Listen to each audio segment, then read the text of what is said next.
आप सभी शिक्षक साथियों को मेरा नमस्कार साथियों। अंतर जनपदीय म्यूचुअल ट्रांसफ़र की प्रक्रिया अब शुरू होने जा रही है। इस संबंध में आदेश भी जारी हो चुका है, यानी कि ज़िले के बाहर म्यूचुअल ट्रांसफ़र के लिए। तो यहाँ पर इस वीडियो में हम बात करने वाले हैं कुछ पॉइंट को लेकर के, जो कि ये जब आदेश जारी हुआ है तब इसमें जो है कुछ ऐसे प्रश्न हैं जो आप सभी के मन में उठ रहे होंगे। उन सभी के प्रश्नों पर आज की इस वीडियो में हम बात करने वाले हैं, जो कि अंतर जनपदीय म्यूचुअल ट्रांसफ़र जो कि ज़िले के बाहर को लेकर के। तो साथियों, पहला पॉइंट है, क्या इसमें जो है 5 वर्ष की अब बाध्यता नहीं रहेगी? जी हाँ साथियों, क्या इसमें जो है 5 वर्ष की बाध्यता नहीं रहेगी? क्या ट्रांसफ़र स्कूल टू स्कूल होगा? साथ ही क्या प्राइमरी हेड का म्यूचुअल ट्रांसफ़र जूनियर के सहायक से हो सकता है?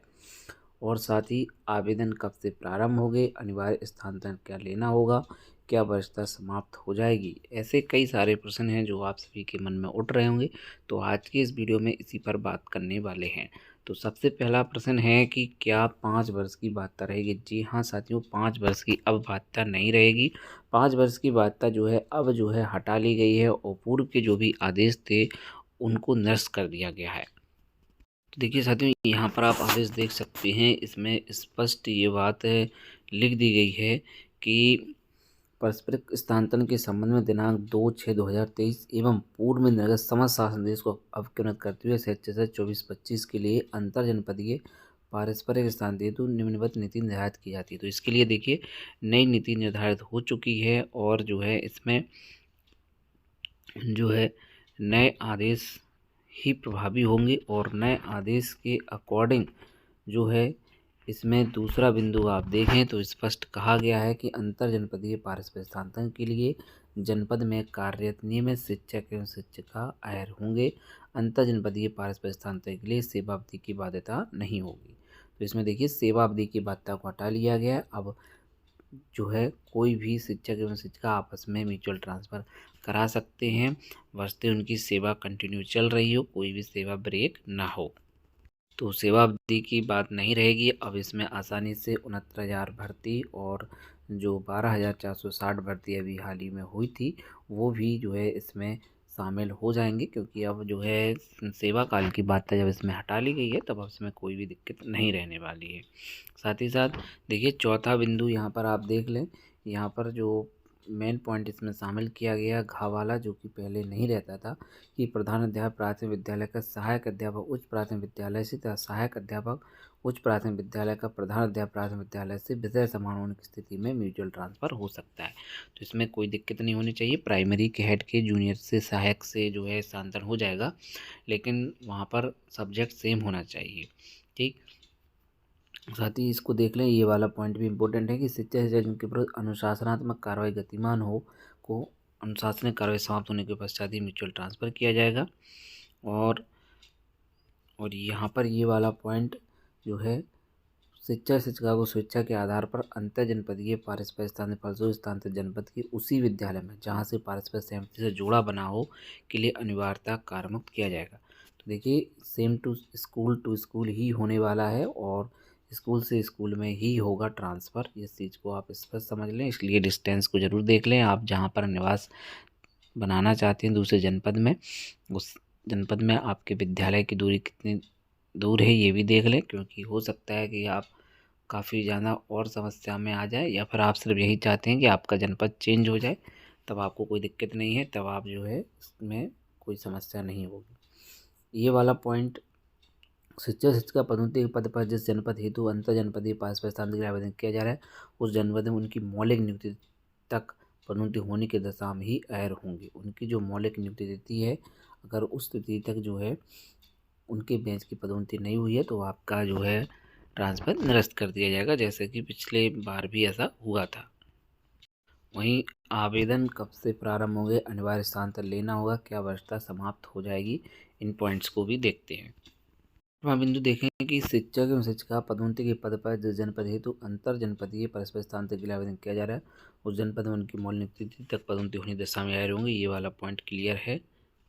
पॉइंट को देखें आप कि चूंकि शिक्षक जनपद कैडर के हैं, इसलिए स्थानांतरित शिक्षकों को उस जनपद की वरिष्ठता सूची में सबसे नीचे रखा है जहां कार्यभार ग्रहण करेंगे। तो इससे पॉइंट से स्पष्ट है कि आपकी वरिष्ठता समाप्त हो जाएगी। अगर आप दूसरे जनपद में जाते हैं तो आपकी वरिष्ठता वहाँ पे समाप्त हो जाएगी, आप नीचे श्रेणी में पहुँचेंगे, यानी कि आपकी वरिष्ठता छीन ली जाएगी और आप नीचे उस जनपद में सबसे नीचे माने जाएंगे, यानी कि आपकी फ्रेश अपॉइंटमेंट मानी जाएगी, यानी आपकी सेवा वर्ष रहेगा लेकिन आपकी वरिष्ठता उस जनपद के शिक्षकों से नीचे रहेगी।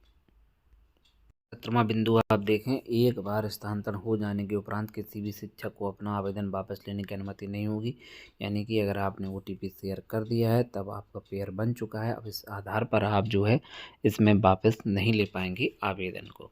और बात कर लें कि इसमें समय सारणी कब तक जारी हो सकती है, तो बहुत ही जल्द जो है समय सारणी इसकी जारी हो सकती है, क्योंकि अभी तक अंतर जनपदीय म्यूचुअल ट्रांसफ़र की भी समय सारणी जारी नहीं हुई है कि कब से आवेदन लिए जाएंगे। तो फिलहाल इसकी भी समय सारणी शीघ्र ही जारी होगी और दोनों की समय सारणी यथाशीघ्र जारी होने की उम्मीद है, क्योंकि अभी अंतर जनपदीय म्यूचुअल ट्रांसफ़र की समय सारणी जारी नहीं हुई है, तो इसकी भी समय सारणी उसी के साथ ही जारी हो जाएगी। और आवेदन को आप अच्छे तरीके से भरिएगा, सारी अपडेट आपको इस चैनल पर मिलती रहेगी और ये सारी प्रक्रिया ऑनलाइन ही होगी। जो NIC का सॉफ्टवेयर है, जैसे कि पूर्व में भी ये प्रक्रिया हुई है अंतर जनपदीय म्यूचुअल ट्रांसफ़र की, उसी प्रकार से होगी। और अंतर जनपदीय पारस्परिक स्थानांतरण स्कूल से स्कूल ही होंगे। जी हाँ साथियों, स्कूल से स्कूल ही होंगे, जो कि पिछली बार विवाद का कारण बना था। इस बार जो है स्कूल टू स्कूल पहले से ही लिख दिया है और पूर्व में जो आदेश जारी हुआ था उसका मामला कोर्ट में भी चल रहा है, क्योंकि स्कूल टू स्कूल ही सूची जारी कर दी गई थी और शिक्षकों को स्कूल टू स्कूल ही भेजा गया था इस बार। इसलिए इस विवाद से बचने के लिए आदेश को संशोधित कर दिया गया है और नए आदेश अब लागू कर दिए गए हैं। अंतर जनपदीय पारस्परिक स्थानांतरण स्कूल से स्कूल ही होगा और अब इसमें कोई भी चांस नहीं रह जाता है। एक बार स्थानांतरण हो जाने के उपरांत किसी भी शिक्षक को अपना आवेदन वापस लेने की अनुमति भी नहीं दी जाएगी। यह बात भी स्पष्ट कर दी गई है यहाँ पर।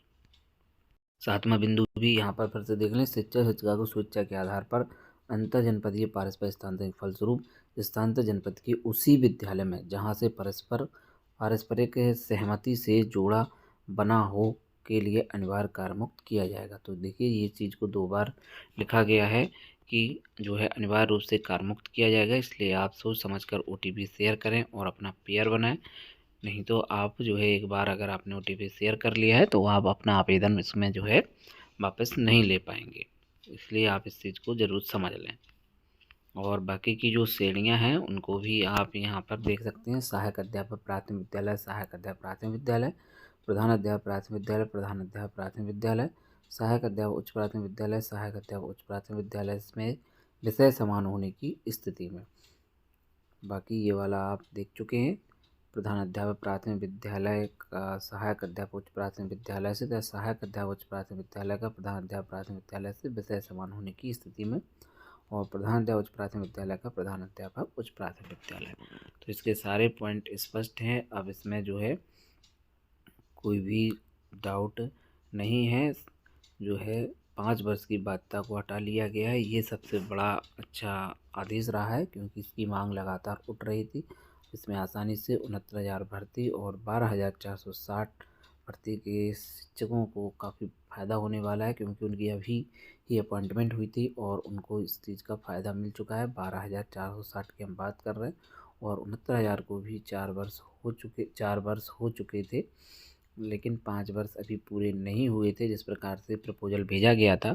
लेकिन बाद में बीच में जो है शिक्षकों के द्वारा मांग की गई कि इसमें बाध्यता नहीं रहनी चाहिए, क्योंकि म्यूचुअल ट्रांसफ़र में स्कूल टू स्कूल ही होना है, एक शिक्षक आएगा एक शिक्षक जाएगा, तो उसके लिए समय की बाध्यता की कोई आवश्यकता नहीं होनी चाहिए। इसी को ध्यान में रखते हुए शासन स्तर से एक अच्छा निर्णय लिया गया है, जो कि स्वागत योग्य है और उसमें सारी चीज़ें अच्छे तरीके से शामिल की गई हैं। बस शीघ्र ही इसकी समय सारणी जारी हो जाए तो जो है ग्रीष्मकालीन अवकाश में जो है अंतर जनपदीय म्यूचुअल ट्रांसफ़र के आदेश हो जाएंगे, यानी कि सूची जब तक बन जाएगी आसानी से, बस इसका समय सारणी और जारी हो जाए और आवेदन इसके स्टार्ट हो जाए। साथ ही साथ आप भी अगर म्यूचुअल साथी ढूंढ रहे हैं तो आप हमारे व्हाट्सएप ग्रुप और टेलीग्राम ग्रुप को ज्वाइन कर लें। वहाँ पर आपको जो है ईज़िली ये चीज़ें मिल सकती हैं। साथ ही साथ फेसबुक के माध्यम से भी हमसे जुड़ सकते हैं। और भी अन्य अपडेट के लिए जुड़े रहें शिक्षा यूट्यूब चैनल पर। अगर आपके कोई भी कमेंट हैं तो आप निश्चित रूप से कर सकते हैं। तो साथियों मिलते हैं किसी नेक्स्ट वीडियो में और नए अपडेट के साथ, नई जानकारियों के साथ। जय हिंद।